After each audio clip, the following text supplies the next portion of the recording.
Well, just so great to hear from a practitioner who lives and breathes this well-being that we talk about and is doing so many things right in a really tough industry. You start thinking about, how much construction industry worries about physical safety. Well, now they're worrying just as much about psychological safety.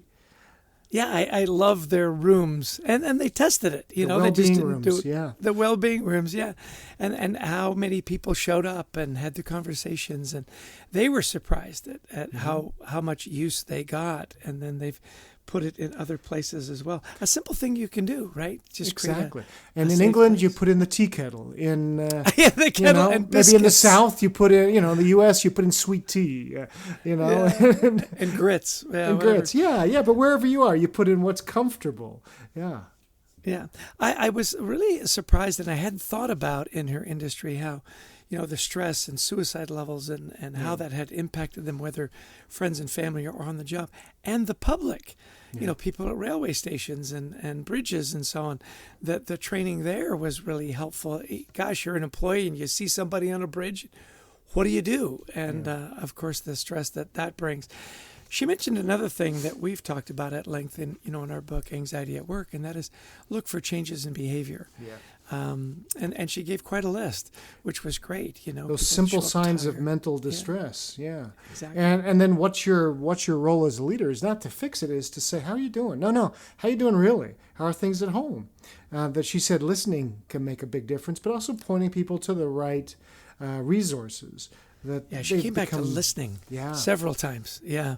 And sharing, which I thought was interesting. Listening and sharing were really at the top of her list. Share if you don't feel well or you feel like rubbish, as she said, don't be afraid to tell people that. And I thought that was very revealing as well. And if you remember how they found out that they had a problem, they surveyed people and they found that, stress was this huge issue.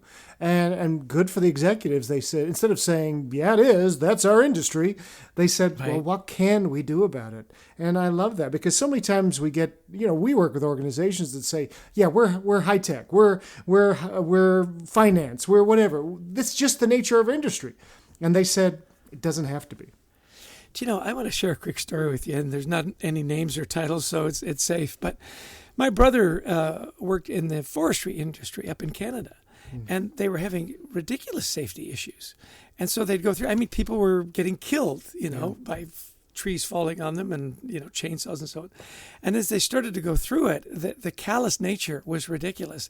Said, yeah, well, this guy, died in this situation. Yeah, but that guy was an idiot. You say, well, wait a minute.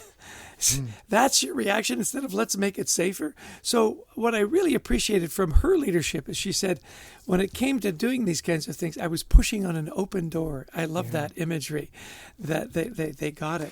To your point, they did their research. They talked to other companies and they implemented, and it's working. It was lovely. I thought so too. Now, this is a tough one, but she talked a lot about suicide, and that is something we do not talk about. It's very uncomfortable. And she just said, look, we're going to be open. We're going to talk about it because hiding it does not help. We talk about it. And I thought, good for them that they're in a very tough industry, that they're either seeing their people that are facing it or they're coming in contact with it, that they're not going to shy from these tough issues. So exciting to see a company that really gets this in a really tough industry. Right.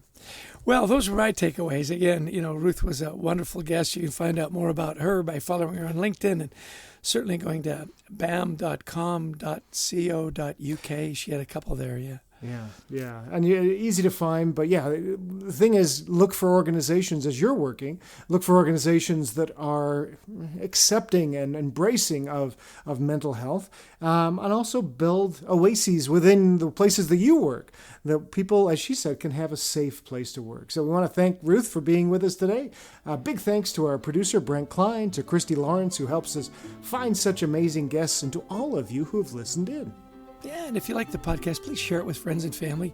We'd love you to visit thecultureworks.com for some free resources to help you and your team and your culture thrive. We also love speaking, so if you're looking for a good virtual speaker or a keynote speaker on the topics of culture, teamwork, resilience, please give us a call, and we'd love to speak at your event. And then I think there's a book that you usually promote. There is right a at the end of book, the yes, podcast. yes. It's called, The Anxiety at Work. There we go.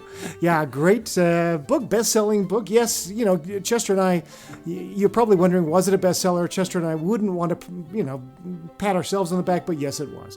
Yes, so, yeah. So listen, have a great week. Tune in again. We drop our podcast every Wednesday. We hope you have a week full of joy and gratitude, and most of all, good mental health. Take care.